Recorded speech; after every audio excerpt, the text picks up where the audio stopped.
Prepare to experience the strongest radio allowable by law. Secrets will be revealed. Myths dispelled. From the studio gym where excuses never apply, it's Superhuman Radio with your host, Carl Lenore.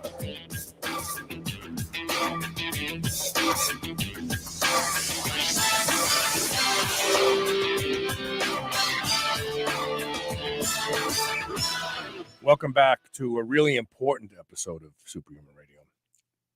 I just had this conversation with Mark Bell. Mark called me over the weekend. We were talking about fat. And I was sitting in my man cave, which is my walk-in closet. I love it in there. I go get hid. And Mark was talking about, how much fat is too much, when fat really starts to impair health. And I literally said to him, it's not fat, it's visceral fat, and I call it radioactive fat, because this is the fat that spins off inflammation.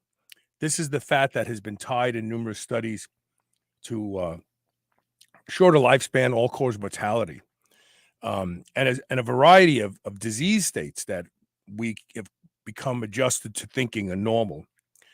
And it's visceral fat that really is the culprit. If you have fat on your ass, fat on your thighs, it sucks. It doesn't look good, but it's not the same thing as visceral fat.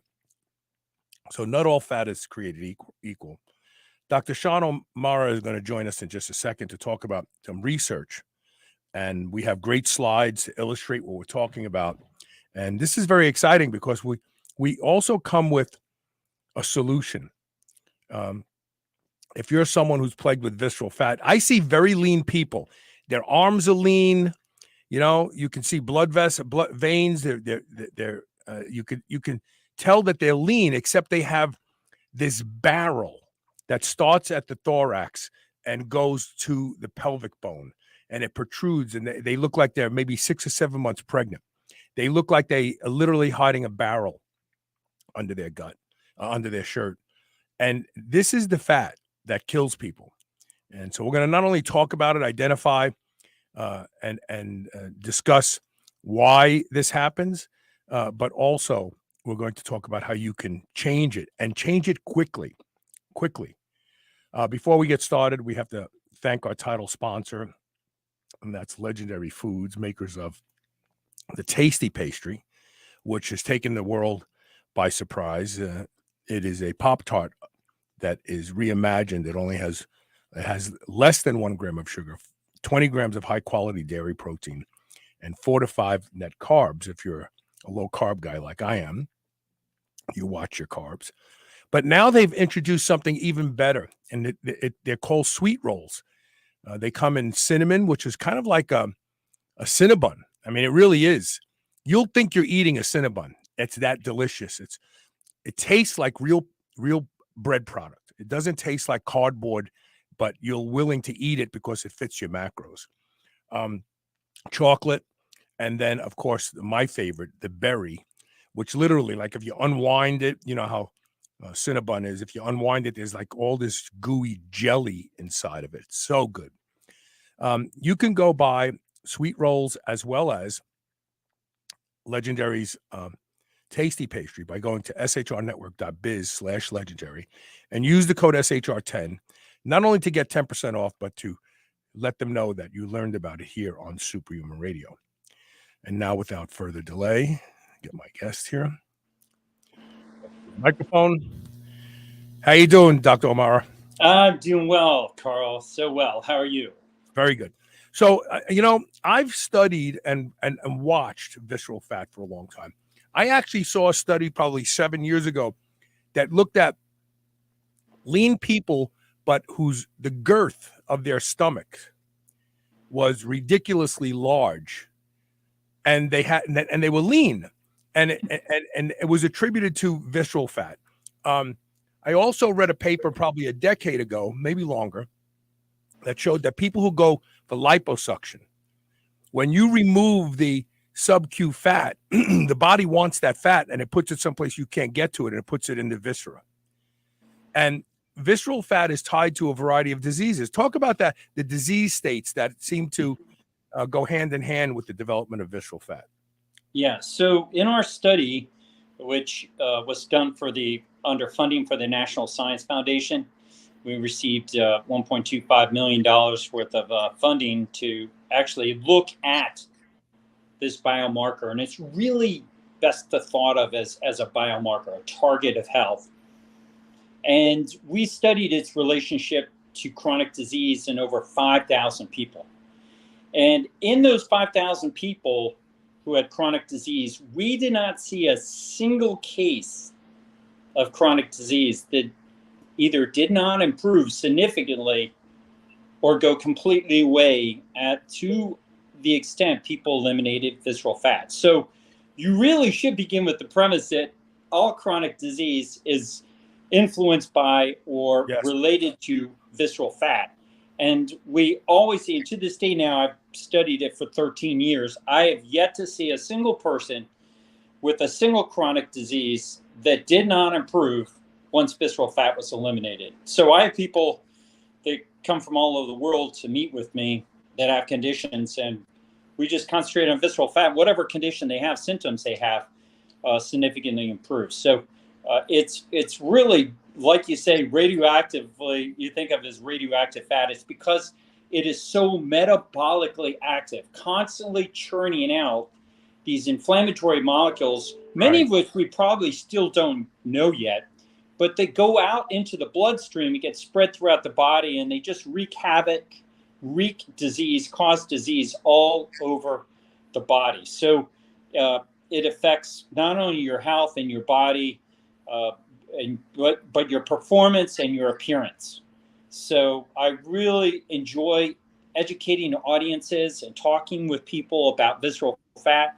You are a rare individual, Carl Lenore, that you've learned about visceral fat, and I think it's because your passion for health and you've been in this industry that you've paid attention and you can connect when something comes in front of you that it's significant.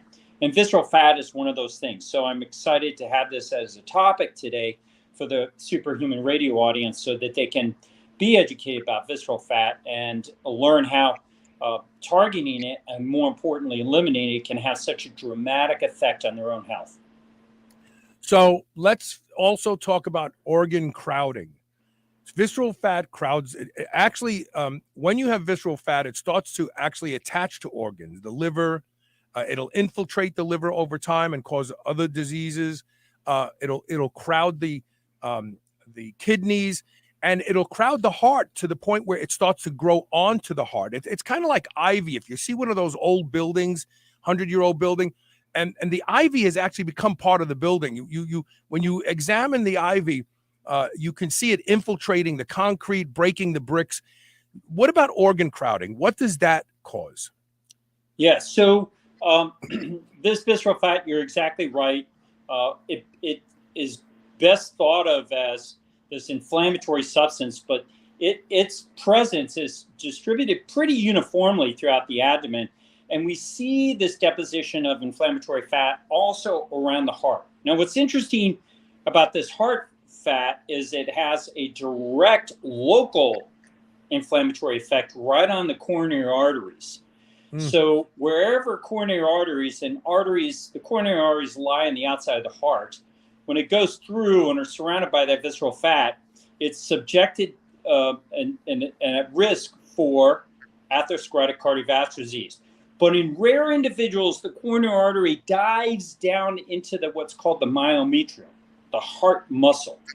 And so the fat can't get to it. And in those individuals, that segment that is kept from being exposed to that heart fat is protected and it's spared from getting atherosclerotic cardiovascular disease. Wow. But visceral fat goes around the body, spreading out all this inflammation, and so it goes to distal tissues.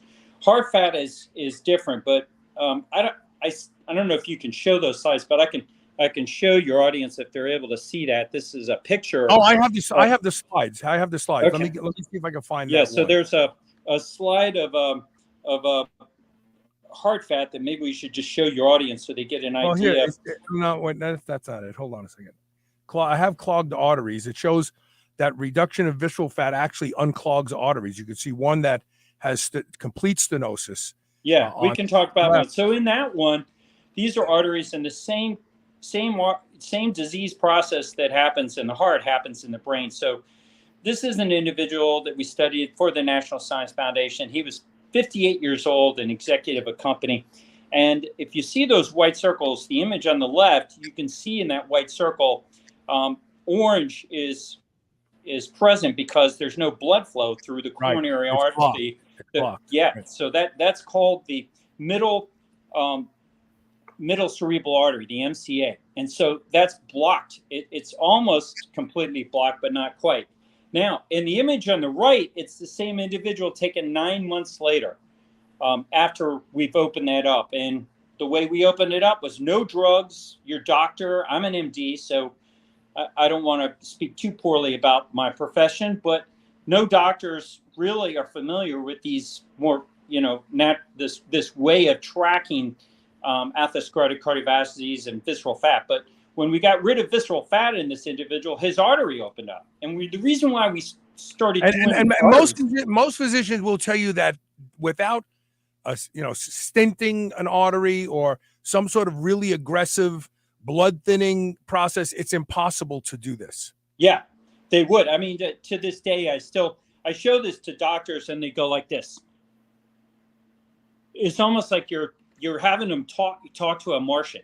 It's just completely out of their sphere of knowledge and understanding. But truly, getting rid of visceral fat just opens up these arteries. And so people reported their memories were improving, their intelligence were improving, their capacity for doing work. And shit.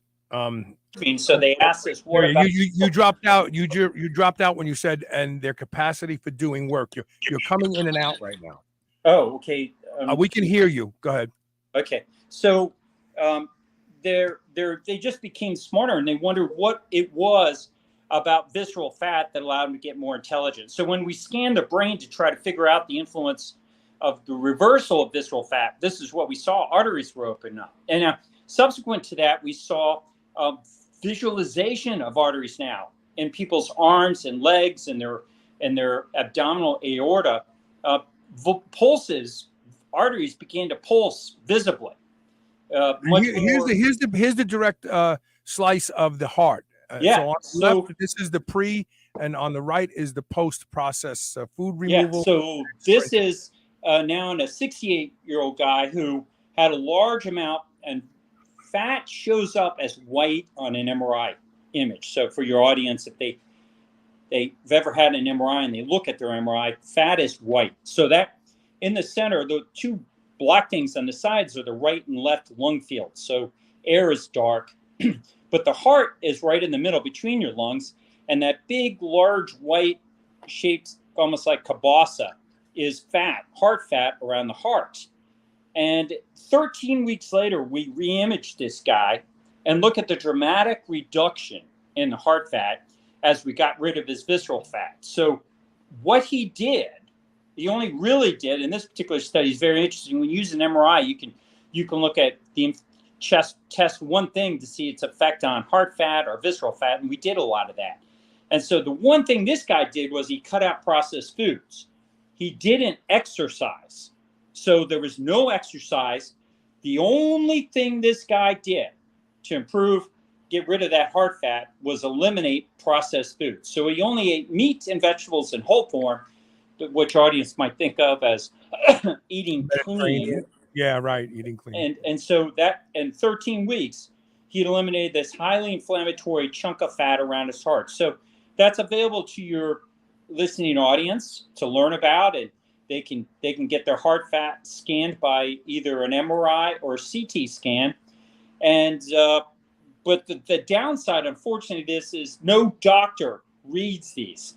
Right. It's so sad, Carl. We're not taught about visceral fat in medical school. I didn't learn about it until I got out, and I was already a practicing physician. So no medical school has it as part of its curriculum. No radiology program teaches their radiologists to read it. So you got people filled with huge amounts of visceral fat at risk for dropping dead or a heart attack or a major stroke or developing cancer. And I can get into why cancer, you're at risk for cancer with visceral fat. It's very wicked, evil how it works, but nobody reads it. Nobody reports it. And so I was an attorney, criminal prosecutor before I went to medical school. So I'm looking at trying to develop legal strategies to force doctors to read this and force medical schools to teach doctors about it, because they could save lives. Right. And they're not. And look how fast yes. changes occur. It's indefensible. That's ridiculous. Okay. Yeah. So does insulin play a role in storing visceral fat, first of all? Yeah, it does. So what we found was more contributory to visceral fat was processed foods, which raises visceral fat because it's usually carbohydrates are involved, and you see quick deposition of visceral fat. If somebody eats more like a huge amount of meat and they're storing excess calories, it tends to store with the influence of insulin as subcutaneous fat. But processed foods, sugary processed foods in particular, sodas, ice cream, cakes, and even rice. We could see rice deposited within the abdomen in two to 3 days of eating rice in scanning people. We would scan people sometimes every day. So yeah, insulin has a significant role in the deposition and formation of visceral fat, and the type of food you eat. So if we can just get people to eat clean meat and vegetables, then they don't get visceral fat and they eradicate their visceral fat. Okay, so from an evolutionary perspective, everybody thinks that insulin sensitivity is diurnal. The insulin receptor becomes more sensitive at night. From an evolutionary perspective, I believe this was because we characteristically didn't eat a lot at night. We needed insulin sensitivity to increase so that we wouldn't have hypoglycemic episodes when blood sugar was dropping at night. But the idiots out there, and I'm sorry, but I'm getting off the air in 2024 because I just can't take the guru bullshit anymore. So everybody's doing carb backloading. Oh, I eat a ton of rice and potatoes at night because that's when insulin sensitivity is the highest. So that's when I'm going to take advantage of it. That's bullshit. Yeah, insulin sensitivity is high because you're not supposed to be eating carbs, and your body needs to tune up to run with less glucose. Yeah. Talk about that. Yeah. No, that's such a good point. So at nighttime, we have found that beta cells that produce the insulin in the pancreas have melatonin receptors on them. So we're learning this connection about sleep and nighttime and light. We don't have it completely worked out, but you're spot on. The last thing you want to be doing is eating at nighttime unless you're trying to purposely generate insulin for the purposes of its anabolic effect on creating muscle, but not to become more healthy, because at the same time, you're going to be contributing to visceral fat. So that's why I think in part we see this evolutionary change in the abdomens of bodybuilders, where they are no longer like Arnold Schwarzenegger. They can't do a vacuum pose. They can't do a vacuum pose That's anymore. what I was just going to say. No, and I was actually going to. It's so funny you hit on that, because I was going to say to the listening audience, back in the day, a vacuum pose was the apex of health and bodybuilding, and that's because you could suck your abdomen in because there was nothing in there but organs. If you can't do a vacuum pose at home, you probably have a lot of visceral fat. I am actually working on being able to do a vacuum pose again. I'm making that a hallmark of my progress. Yeah. Yeah, exactly. Me too. I'm not a bodybuilder. I do lift weights, but at the age of 59, learned about the vacuum pose only, a couple months ago, and I'm working on mine. And I do believe it's a marker of your health, and I call it a key performance indicator. Your capacity to perform certain things are an indication of your health. So I look at it. KPIs, key performance indicators, are used by corporations to track profitability of a company and help it to become, increase revenue. Well, that's that's what we need to do in healthcare. But the consumer needs to use KPI, and the other factor I look at is KBI, key biological indicators, to make their bodies more healthy. But instead, the healthcare system, starting from doctors right up front, all the way through the healthcare system and the pharmaceutical industry, look at profitability. The electronic medical records all track things that increase money for the system, not health. one thought to improve the health of patients. Yeah. So if you're an entrepreneur today and you want to become a billionaire, you build an EMR, electronic medical record, that first and foremostly improves and optimizes the biology of Homo sapiens. Never been done. There are all these other competitive things out. Now, once the consumer finds out that they're being foisted, and this is why everybody who goes to doctors over the years gets fat, gets more diseased, and gets more medicine instead of getting better and healthier. But we have the technology to use an EMR to identify and educate providers and the consumer patient about what should be tracked in the body to improve them. And it's not cholesterol. People think, that's what people all worried about cholesterol because that's what the sugar industry and the processed food industry has got people educated or, foisted into believing. And what it really is far more important is your visceral fat, your pericardial fat, your fat within your liver, your fat within your tongue.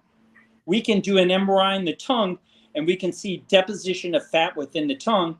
And as people increase their visceral fat, their tongue gets laden and their performance of their tongue doesn't work as well. And they start talking like this. My name is Chubby, and I'm chubby, and everybody in my family is chubby because they got a tongue they just can't move. Right. And their whole body has these fatty depositions that we call myomyostosis. Maybe you could pull up a picture. Yeah, I have that. Let me see where it is. Hold on.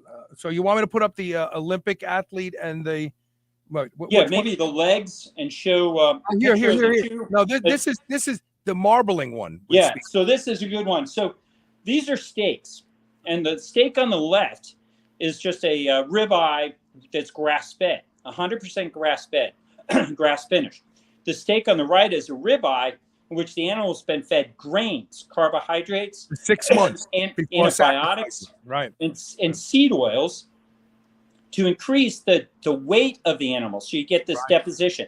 So if you're somebody who's confused or thinks that a marbleized steak is a good steak, you're simply confused about the health of that animal. You don't want to eat a diseased I can't believe animal. you're saying this, because every time we go out to dinner, Elisa and I, and the special that evening is Wagyu beef, I tell the wait person, you do realize that's a sick animal, right? And they're like, what? I say, sure. That's what, when you make that animal diabetic, it starts to store fat in the liver and in the muscle. And then Elisa says, don't tell them that all the time, but I want to. I want people to understand that Wagyu beef is a sick animal. That's what you're eating. Yep. And Carl, 50,000 years ago, you and I would have gone out and hunted for our families, and we would never have hunted the sick animal. Our species is a unique species as far as hunting goes. We select the best animal because we have cerebral cortexes. Lions and tigers and predators, animals, they go for the young and old, whatever's easy. But we can intuit that the healthiest animal provided the best nutrients and also provided the best microbiome. Those healthy animals have microbes on their hair and their fur, and that's why we used animal skins as clothing. So when you eat a diseased animal, you're spot on, Carl. When you go in that restaurant and people are eating Wagyu beef, they're buying marbleized steak, they're buying a diseased animal. It's highly inflammatory, and it's unhealthy to consume. So you want to consume that steak on the left. But the same thing happens to humans. You get deposition of that fat. The medical term for that is myomyostosis. And fatty deposits start happening in the skeletal muscle throughout the body as people accumulate visceral fat. And it's sad. My best friend is an orthopedic surgeon, and no orthopedic surgeons track this deposition of fat within the musculature. But as that happens, people become increasingly less healthy and their performance is horrible. So in clients I work with in the 50s and 60s, when they have ton of this visceral fat and ton of this fat within their myomyostosis in their legs, they can't sprint. They jog like old people. It's very, very sad. And then as that fat is eliminated from their muscles and within visceral fat is eliminated from their abdomens, they start sprinting like gazelles. Even like I can run exceedingly fast at my age at 59 because I've eliminated those depositions of fat. I've eliminated my visceral fat. It's the single best thing you can do to improve your health. I want to talk about. I want to save sprinting for where we go. We're going to take a break. When we come back, I want to talk about sprinting and how sprinting literally eliminates visceral fat exclusively. It's amazing. Why? And I want to know why. What is it about sprinting? So, and obviously there has to be an evolutionary link to that as well.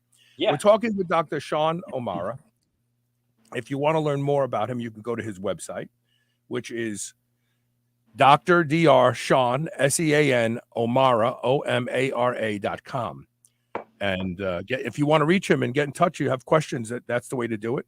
We're going to take one quick commercial break. Stay with us. Don't go away.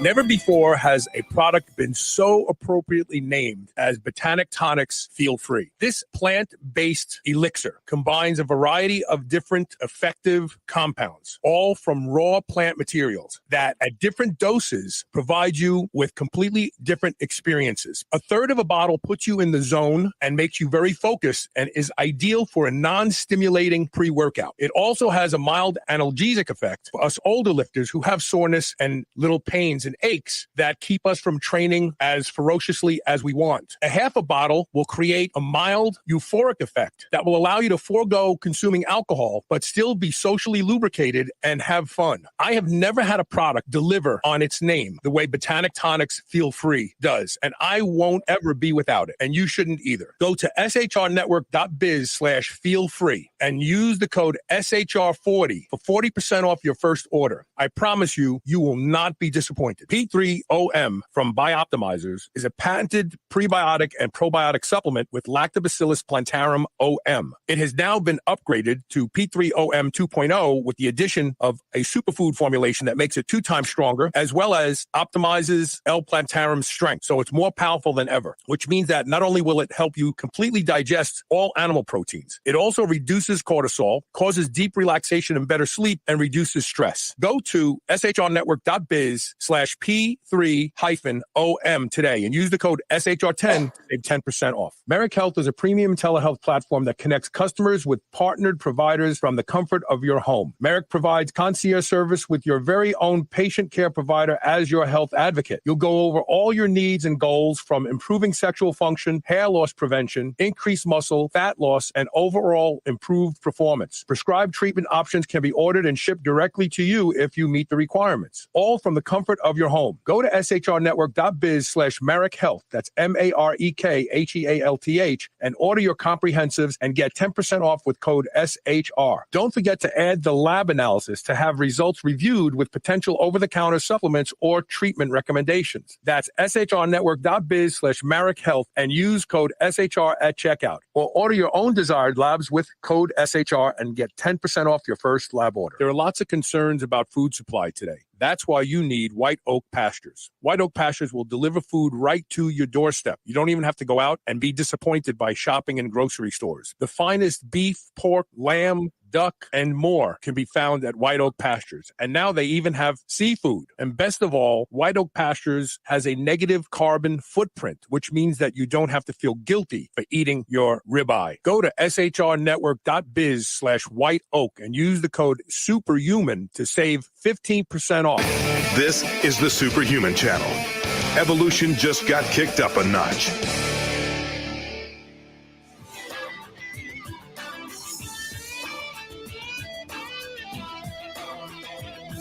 Welcome back. We're talking with Dr. Sean O'Mara. We're talking about something really important. I really want everybody to share this show because this should definitely go into the series of real anti-aging strategies. I just started doing real anti-aging strategies. We're going to be doing one on plasmapheresis with Dr. Conboy.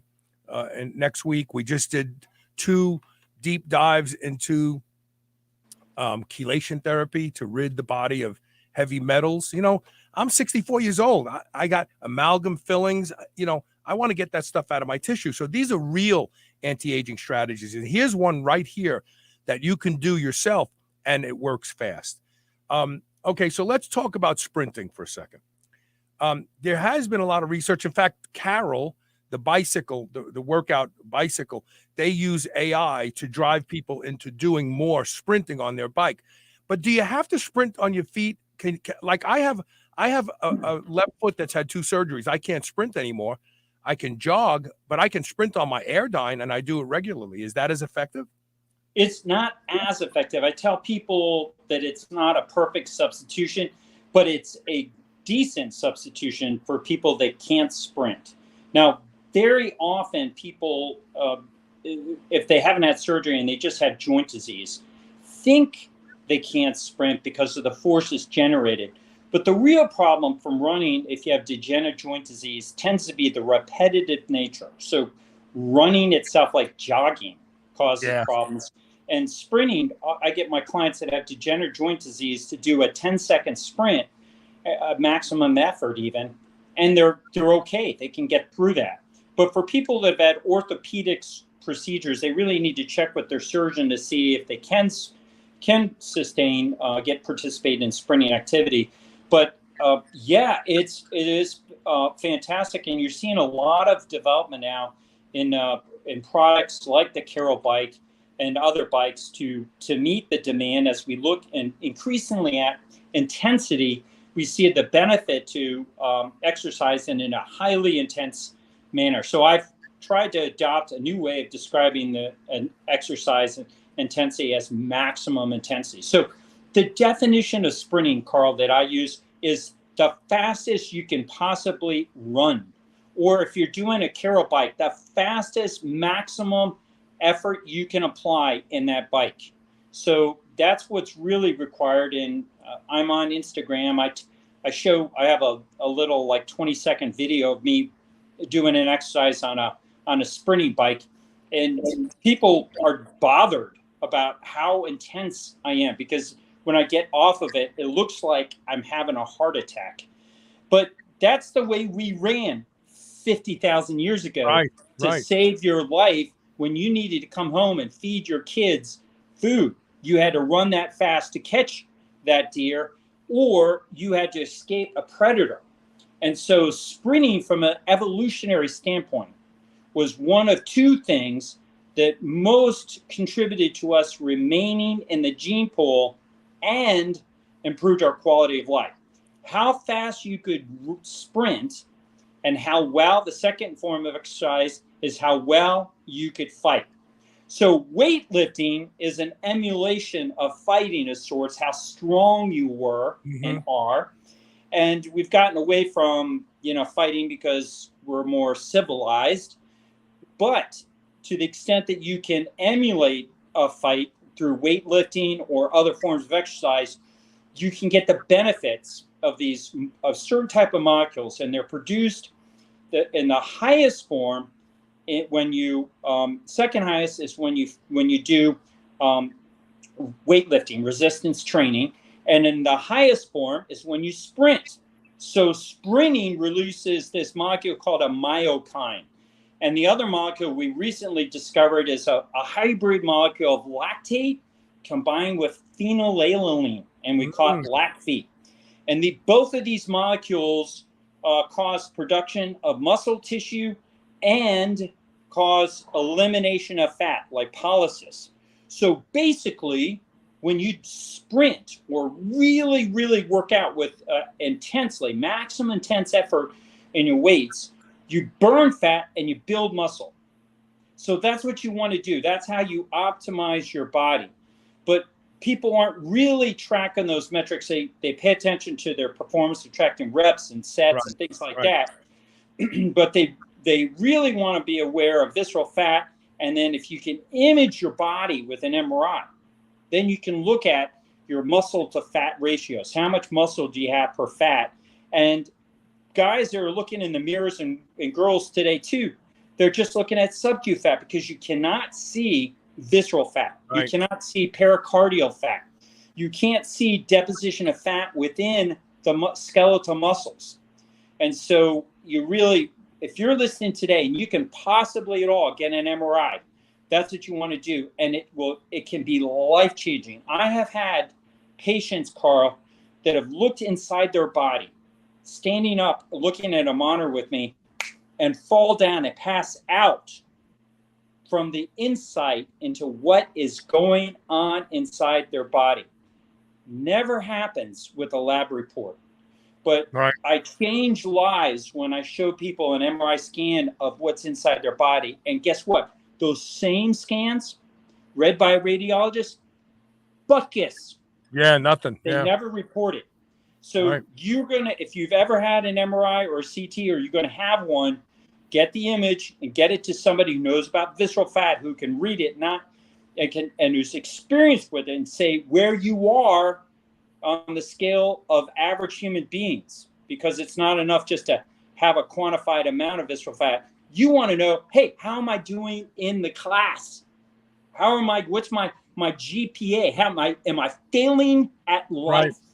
Am I Right. going to die early, or I'm way above the average because I have so little visceral fat? So you got to get to somebody who's really experienced with visceral fat. I'm trying to teach doctors. I got doctors flying in to meet with me and try to learn. I'm trying to put together an online course because I've got to duplicate this capability and this knowledge into other people. It's that important.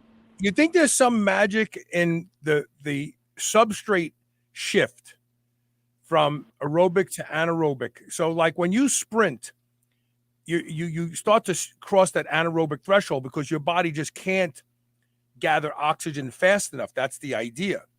And is there some magic in there that it becomes a signaling pathway for the body? Because I get why sprinting would be better, because now you have the core transferring activity from your legs pushing so hard, and your core trying to keep your body up straight. So there's a core activation that you probably don't get on a bicycle, for instance. Maybe you could get it on an elliptical. I don't know. But does that transition of substrate utilization for short bursts say something to the body that makes it go, oh, wow, we have to be prepared for this now? Well, potentially. But I'm going to challenge you a little bit. Think about this. Ever since we've done what you just proposed, which is trying to understand humans through the mind of humans, our health through science, we've gone to pot. 4 million years, Carl, we had no labs. We had no understanding, no looking at substrates and things. We just looked at how people hunted. Right. Did they bring home that meat? So that is the value. And we got a healthcare system that's got all these labs pushing all this cholesterol, and all that has happened is we've fallen apart. Right. So, yeah, we do see science does line up. But I always challenge people to think a little bit about trying to understand getting healthy through the perspective of human concepts, when nature has already worked this out for 4 million years of evolution, right, where we've hunted, we've fought, and the victor, the survival of the fittest. Right. And there was this presence of a concept in anthropology called selection pressure. Right. And what that meant was that if you weren't the best at what you were doing, you got eliminated. You were Right. the one that was caught by the predator. You were the one that couldn't hunt enough to get enough meat to survive or to be able to share with your offspring or your Right. your mate. Right. And so selection pressure drove us on a daily basis not to do anything that would harm us. We were terrified of the notion of getting injured. And if anybody, fought us, we would destroy them. We'd be far more motivated. Wasn't this little kind of gentleman's fight? No, it was ferocious. So Right. selection pressure has been eliminated, and today I say selection pressure has been eliminated and replaced with selection pleasure. So today we want tasty foods. We want to lay around on the couch and watch Yellowstone and TVs and shows and movies, and just relax.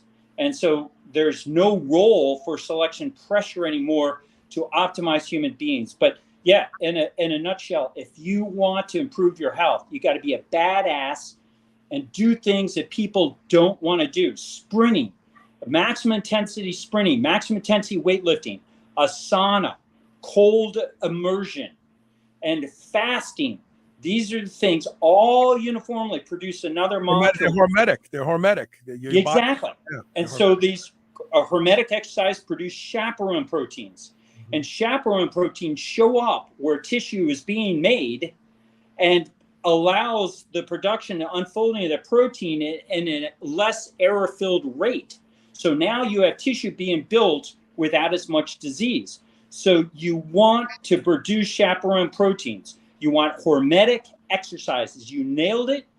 That's what an informed Homo sapien today in 2022 is working to strive to get more chaperone proteins, more hormetic activities in their life, eating clean and not doing anything to harm their bodies.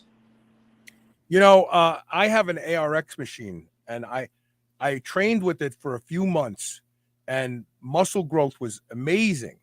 But also I noticed my abdomen getting flatter, and I had the ability to do like a partial vacuum. And I rationalized it by saying with the ARX machine, the training is so strenuous that it feels dangerous, but it's not, because you can just stop. You don't have to push back. You just stop and the machine stops. And I hearkened back to an interview I did in 2010, and it was a game changer for the show. It was by a doctor from India named Dr. Milind Watvi, and the book was called "Of Doves, Diplomats, and Diabetes: A Darwinian View of Modern Disease." And he proposed in his book that that danger, the perception of danger, changes how your body uses nutrition. And he wanted people to do things that scared them. Basically, the book is like 600 pages. I'm just trying to synopsize here. But he said, from an evolutionary perspective, there's a peptide that's created in the brain that suppresses fear, and it's driven by hunger. And as a result of that, you're willing to go out and take a chance on becoming food to get food. And when that process occurs before you eat, your body does completely different things. It uses nutrition to upregulate and supercompensate. When you walk to the refrigerator and get a sandwich and sit back down in your sofa, the same thing doesn't happen. And he talked about visceral fat, that danger, the perception of danger, strenuous discomfort, that is important when we look at nutrition and what the body does. Would you concur with this discussion? Oh, no, I completely concur. In fact, I'm fascinated at the concept too of game meat that's been adrenalized. An animal that has had to sprint and run away for a long period of time versus an animal that's killed very quickly with a very good shot with a bow and arrow, or a kill shot with a rifle or something. And so I'm fascinated by that concept. So I think that guy was probably visionary. 2010, for him to have those kind of insights are very interesting. I've not seen any studies that correlate to fear and visceral fat, except fear is similar to cortisol. I suspect cortisol is generated when you have fear, and cortisol we do see massively producing visceral fat. So people that have a lot of sustained stress in their life from a stressful job, they have a huge amount of visceral fat, and it's also refractory to elimination. So you can go low carb And if you maintain that stress, it's very difficult, makes it almost impossible to get rid of it. So here's a great image. These are images through the abdomen. And the guy on the left is an NFL player who's in great shape. And the one on the right is a sprinter, Olympic sprinter. So you mentioned the core. The core in that image there are the two circles you see right in the middle on the image on the right. Those two circle structures. Spinal erectors in the back, and then what's that called in the middle there? Psoas muscles. Oh, the psoas. Right. So the psoas in that guy. This guy, by the way, had the healthiest abdomen I have ever seen in my medical career. He has like almost no visceral fat. The fat in the triangular regions, those two triangle pieces, are actually retroperitoneal. And they're not really inflammatory. They actually were quite healthy. And the Native Americans would eat that first. It was some of the substances they eat first. But that visceral fat is that little tiny white speck he has just underneath his abdominis rectus. And look at his abdominis rectus. Look how deep and thick those are. Right. His oblique muscles on the sides are just like eggplants. Right. So this guy, which is interesting, never lifted weights, never squatted, never did anything else. He was a one-trick pony, simply sprinted. And so he had a perfect musculature. And so I like to show this to clients and my soldiers. I'm still active with the Army National Guard. I like to show this to my soldiers to get them educated about the capacity for generating muscle protein synthesis and muscle tissue by just simply sprinting. And we get our soldiers sprinting. And this year we have the Army Combat Fitness Test for the first time it's incorporated sprinting into our physical fitness tests. And I think you're going to see a greater dependency and use of sprinting for testing in the military and other branches as well. So yeah, enormous. And then in these images here, this shows the correlation between visceral fat, which the individual in the top left corner has a lot of, that white in the middle. Yeah. Huge amount. And his muscles are very small and thin compared to the image below from the Olympic sprinter. But look at their legs. So to the right of each of these individuals, I show their cross-section through their femurs, through their thighs. And the individual in the bottom, his thighs are very lean. So he'd be kind of like filet mignon, right? Or tenderloin, just no fatty deposition whatsoever. But look at the white streaks of fat immersed in the muscle tissue of the guy above. It's marble. That looks like a great marbled steak. Yeah, and he runs like an old man, Carl. So that's what happens. And, if you're listening right now and you've had MRIs and CTs, you could see that. But for the fact your radiologists and your doctors are blowing this off, ignoring it, and they're sitting there, got you all terrified about cholesterol. It's unbelievable. We've got to turn this around. So pay attention to things that really matter. There's far more value in tracking fatty deposition in muscle tissue, fatty deposition in your abdomen, visceral fat around your heart and clogged arteries than there are in tracking cholesterol. But it's the highest profitable drug class of drugs in the history of humans are cholesterol lowering drugs. And I like to ask this question of the audience. Let me ask you, who do you know has ever started a cholesterol lowering medication and gotten the cholesterol down lower and said, it changed my whole life? Nobody. Never happens. No. In fact, if you look at the two studies done by the University of Hawaii, they showed, he'll be back. The University of Hawaii showed, and we did a show about this, we talked about it recently, that the older people, 60 and above, who had the highest cholesterol lived the longest. So there's really a lot of evidence out there that lowering cholesterol abnormally and artificially is not a good thing. It's not a good thing. We're going to take a break, and when we come back, we're going to pick up the contribution to processed food and also why visceral fat correlates with cancer. Stay tuned. We'll be right back.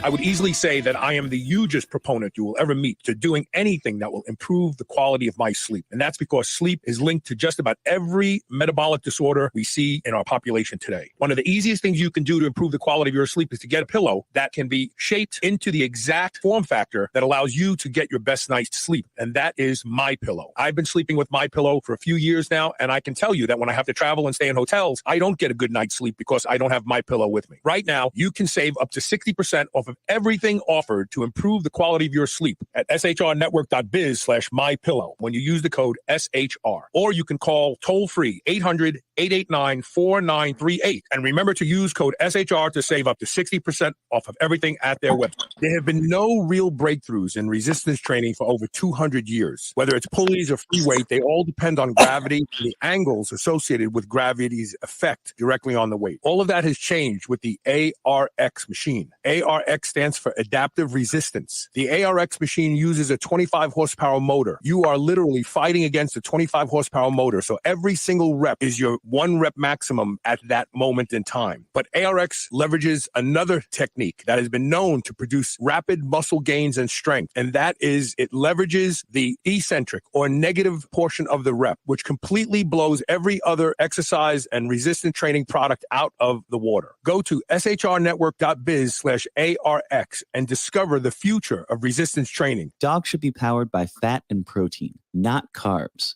That's why Visionary Pet makes low-carb, ketogenic dog food for dogs of all breeds and life stages. From kibble to freeze-dried and even low-carb treats, all Visionary Pet recipes are very low-carb, ketogenic, and made with 100% real meat protein. Shop now and use code SHR for 20% off your first order today. Your dog deserves the lifelong benefits of optimal nutrition. Make the switch to Visionary and see why smart dogs eat low carb. Remember those rectangular toaster pastries you used to love when you were a kid? Well, Legendary Foods has just made them better. The new cake-style tasty pastry is like nothing you've ever had before. With 20 grams of high-quality protein and less than 1 gram of sugar, you'll feel like you're cheating, but you're not. Go to shrnetwork.biz/legendary and use the code SHR10 to save 10% off your purchase of tasty pastries. Now available in cookies and cream, red velvet cake, birthday cake, blueberry, strawberry, brown sugar cinnamon, and hot fudge sundae. Go to shrnetwork.biz/legendary and use code SHR10 today. You're listening to the Superhuman Channel. Don't hate us because we feel good. Welcome back. So we're going to talk about cancer, visceral fat, and also the contribution by processed food. But before we do that, I have to plug something. So this Friday, I will be live on Facebook and YouTube discussing Gun Leash. Gun Leash is an invention that I created 2 years ago. We're going to market in December. And I want to teach people about it and tell you about some opportunities if you're interested in investing. We still have the angel round going, and then January, we start our crowdfunding. If you are a friend of mine on Facebook or YouTube, look for at 2 o'clock Eastern time on Friday for this discussion. I promise you it's fascinating. Okay, back to the subject at hand. And that is, what is the linkage between cancer and visceral fat? Yeah, so very interesting. Visceral fat has been found just in the past year in a study to produce release a molecule called fractalkine. And fractalkine has this very evil property where it goes out and it sequesters your first line of defense and your best line of defense against cancer. And it brings back those defensive NK killer T cells, which is how everybody's got cancer in their body all the time. But it's those NK killer T cells that keep it from becoming pathogenic. But fractalkine goes and takes those cells back into visceral fat and denatures them, destroys them. And they're no longer present in cancerous tumor cells. So you really, it's so evil. Just when I would scan patients that had cancer, they'd be like no muscle. They'd be sarcopenic, right? So frail, cachectic look of an end-stage cancer patient filled with visceral fat. Wow. My God. And these doctors, dang, they never say one word about it. So you want to get rid of this crap from your body. You want to eliminate this visceral fat. It's so wicked and evil. It does nothing for you, destroys your health, destroys your quality of living. If you're listening, why aren't you getting rid of this visceral fat now? So that's the interesting study that just came out in connection with. And we need people to start paying attention to it. You may not need to go and get an MRI right now, but you definitely could start sprinting right now. But with that, I say, I mean, if you have, if you've never even walked a mile in the past decade, don't go out and just sprint. You got to gradually get up to that. So, and you probably should work with a personal trainer, to be honest. Yeah. I have a video in my YouTube channel. You can just Google Dr. Sean O'Mara, my YouTube channel, and I give helpful advice how to get started with sprinting. Exactly that. You want to start slow and ease into this, and not go out, because you're going to strain. You're filled with disease. You're going to pull a muscle strain. You're going to tear or strain a tendon. So you really want to start slow and work your way up. Okay, so now we know that processed food is horrible, but there are a lot of people who still turn to processed food, and their excuses: I'm too busy to cook, I can't get the food I want, so Hot Pockets are readily available. I throw them in the microwave and I walk out the door. Talk about visceral fat's contribution to all of this, and look in line with the slide here. Yeah, so this is an individual who's a business executive. He's about 67 at the time, and his visceral fat is the red stuff in the middle. And so in between these 6 series of slides over 35 weeks, he eliminated his visceral fat almost entirely by simply doing one thing. He, again, cut out processed foods. He did not exercise 1 minute.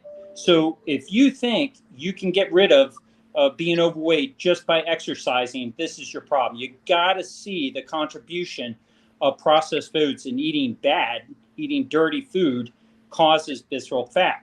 And the guy got a 6-pack. He never exercised, but by the time he goes from a blob looking like a 67-year-old with a barrel belly to now like a collegiate athlete with an oval-shaped abdomen with a 6-pack without exercising, just by eliminating that processed food. So this image, really, these series should be shown and should be in every doctor's office in America, every medical school, every 7th grade health class, high school class on health. We should be educating our nation about visceral fat and the role that processed foods have. But the processed food industry is big. Do you think they're going to want this reality out there? They won't like the Superhuman Radio Show showing this content.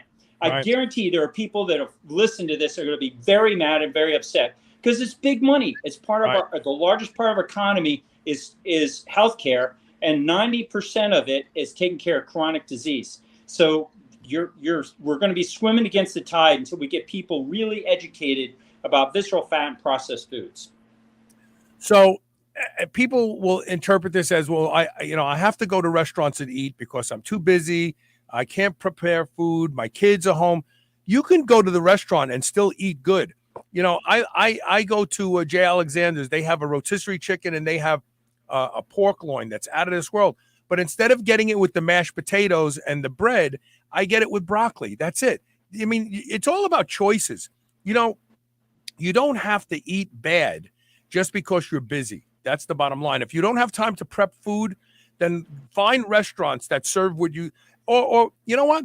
When I was on the road in sales, I used to keep cans of tuna fish in the car in a can opener, and I used to just open the can of tuna fish and eat it. Squeeze a lemon on it, put a little olive oil on it, whatever you want. But you can do this if, in fact, you want to. You're not a hostage to your circumstances at all. That's exactly right. I educate my clients to do that, be informed consumers when they go to restaurants. If there's not healthy food in that restaurant, you don't have to eat it. But usually there is an alternative. You can get some kind of meat off. You see increasingly now grass-fed meat being available. But before, I'm going to eat, like French fries or pizza or, some kind of macaroni and cheese, I will eat a steak that has a little bit of marbling in it. But my preference is for grass-fed beef. But be an informed consumer. Listen, I get my clients to understand their body is their most important physical asset they'll ever own. Not their house, not their car, not their bank accounts, not their investment portfolio, their body. because nothing else influences your quality of life as much. So why destroy your body putting in processed foods? Why it's happening is because you don't know. Well, if you listen to the show, you know now. If you're part of the Superhuman Radio audience today, you know. You can't unring a bell. You can't unring a bell. Now you know. So if you ignore it, it's your fault. Yeah. Yeah. That's it. It says Facebook user because somebody's security settings are wrong. But if you could post your name, please. He says, I think processed food terminology needs to be more precise classification. Tasty pastries, for instance, are processed, but clearly not as bad as some other processed food, like a Hot Pocket or something like that. I think that the other issue is the food industry has realized that sodium and fat and sugar make people eat more. When you have that combination of ingredients, when you have sodium, when you have fat, and when you have sugar in the same product, it drives the evolutionary desire, because fat is nutrient dense. We would avoid starvation if we had access to fat. Sugar is immediately rise in glucose. Even hunter-gatherers, when they come upon a beehive, will sit there and eat honey all day long, but then they would walk all day long also. And sodium, the flavor of sodium, of salt, is also something that we desire.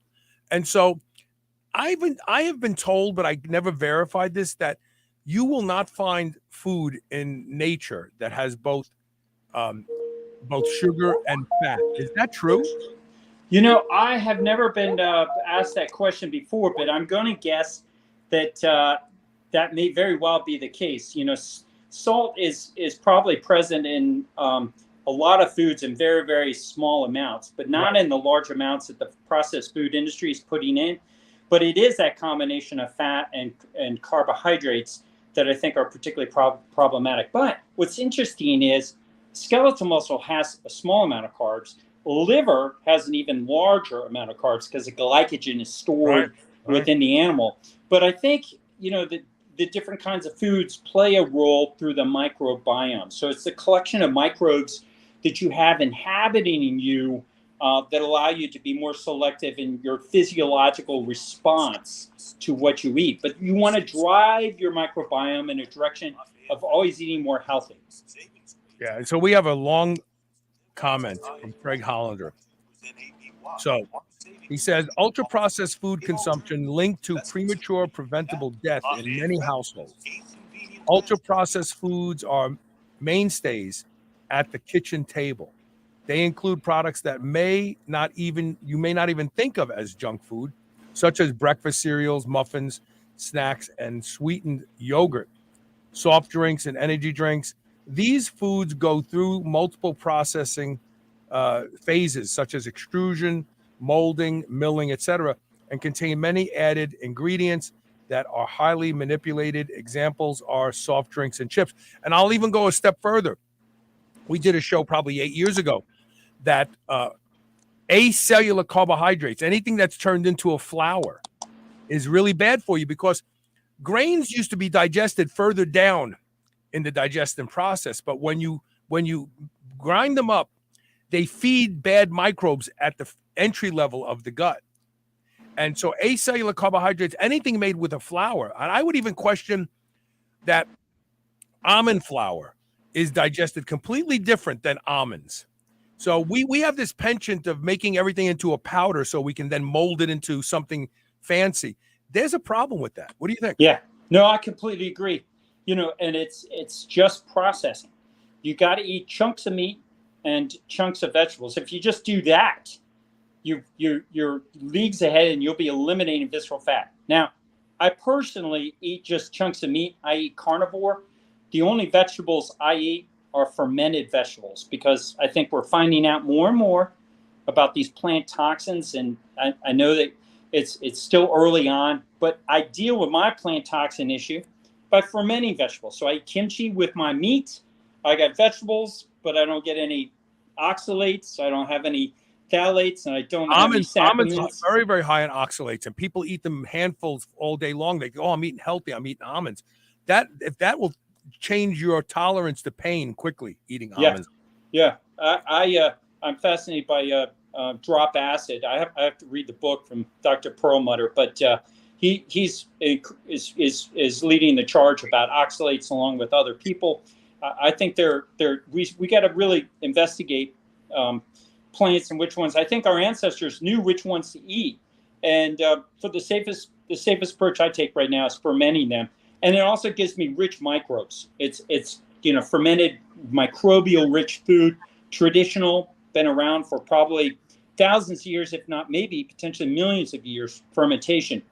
And it makes a good contribution to your gut. So I've done really well eating meat and just fermented vegetables. And we've done shows on how to ferment your own stuff. Like you can go out there and get a bunch of different, you can ferment vegetables using Akkermansia, L. reuteri. These are microbes that are associated with better health and better longevity. You can make your kimchi with that in it as well. And, and you can really modify fermented foods like they couldn't ever before. One last thing I want to talk about. So I'm a mad sun worshiper, and I've always been this way since I'm a kid. But this tan right now is left over from the summer and being on my motorcycle all the time. So I use intranasal melanotan 2 regularly, and very small doses. I use it intranasally because it has easier access to my brain, and there is some nootropic value to it. Every cell in the body has 4 melanocortin receptors that profoundly affect a reduction in inflammation. And I remember reading a study, and I blogged about it about 8 years ago, probably 7-8 years ago, about how they took rodents and they fed them a diet, and they were predisposed to plaque buildup, arteriosclerotic plaque, and they gave them melanotan 2 injections with regularity, and it ameliorated the plaque. And we also know that people who live in sunny climates, who actually are exposed to sun, they don't hide from the sun, have a lower rate of heart disease and arteriosclerotic plaque. Does sun and melanocortin hormones play a role in reversing the plaque in your arteries? You think? Absolutely. So we studied it for the National Science Foundation. We found that exposure to sunshine actually had a positive beneficial effect on eliminating visceral fat and opening up atherosclerotic cardiovascular disease. So it's one of the strategies that we studied. We found it was very beneficial. I'm a sun worshiper too. I go out in the sunshine. I do not use sunscreen, and I get plenty of sun. And I try to get whole body exposure, as much as possible in an area of privacy, and extremely beneficial. So I'm not surprised that you're a sun worshiper, Carl. Thumbs up on that. And I do encourage the Superhuman Radio audience to get lots of sun exposure. And now I just want to weave in one last thing, because I know you got to go, but with processed food, I did a show and I laid out studies and evidence that skin cancer comes from what you eat. The sun is an unwilling participant in your development of skin cancer. And on one hand, we know that sun reduces retinol in the skin, and supplementing with vitamin A, real vitamin A, active vitamin A, retinol, actually reduces the occurrence of skin cancer. These studies are out there. And I made the argument, if we know taking things like retinol, like astaxanthin, reduce your risk of developing skin cancer, that's because you put it in your mouth and it gets into every cell in your body, including your skin. So why wouldn't you think that there are things in artificially processed foods that are photoreactive and turn on oncogenes? Because just the way the vitamin A protects you from getting cancer, maybe some preservative in your favorite food gets into your skin, and when it's exposed to sunlight, it causes cancer. And that was my argument. Yeah, no, exactly right. And so one really interesting observation are these little dots on your nose. They're called sebaceous filaments, the little holes where oil, sebum comes out. Right. And people that eat a highly inflammatory diet, processed foods, they have the oil is black. It's dark. You think it's blackheads, but really it's just inflammation, oxidation of your oil. But people that eat a low inflammatory diet don't have that. So, your audience really should go to the mirror, look at the pores of their nose and see if they have these black dots. And nature tells you it's super unhealthy. Think of yourself 17 years old doing your first kiss. You're going in and suddenly you see all these blackheads on this person's nose. You're not going to be attracted to them. Nature tells you that no bueno, that's not good. Right. And that's oxidation of this oil. Nobody talks about this. I have it on my Instagram posting. But yeah, you're exactly right. Foods make a contribution to the level of inflammation that you have in our body. We just have to learn how to read it. And it's not in cholesterol panels that your doctor spends all their time talking to you about. Okay, so list all of your social media platforms, how people can find you, and I'll put the website back up too. Yeah, so you can find me on @Dr. Sean O'Mara, DrSeanOmara on Instagram and Twitter.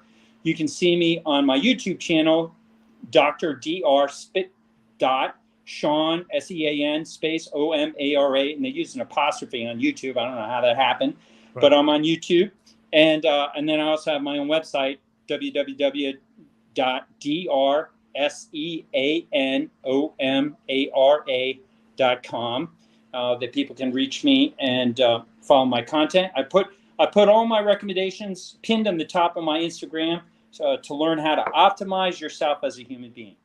And please share this show, because there could be someone in your family, a relative right now, that doesn't even realize that they're traveling up a road to develop a heart attack or cancer, and they can reverse it. They can reverse it themselves. So please share this show. Sean, thanks so much for being here today, brother. Yeah, well, Carl, thank you very much for the invitation to be able to share this important information with your radio audience. Really appreciate it. Take care, brother. Have a good week. You too. We will see you tomorrow with more Superhuman Radio. Share the show. Thanks for listening, and see you soon.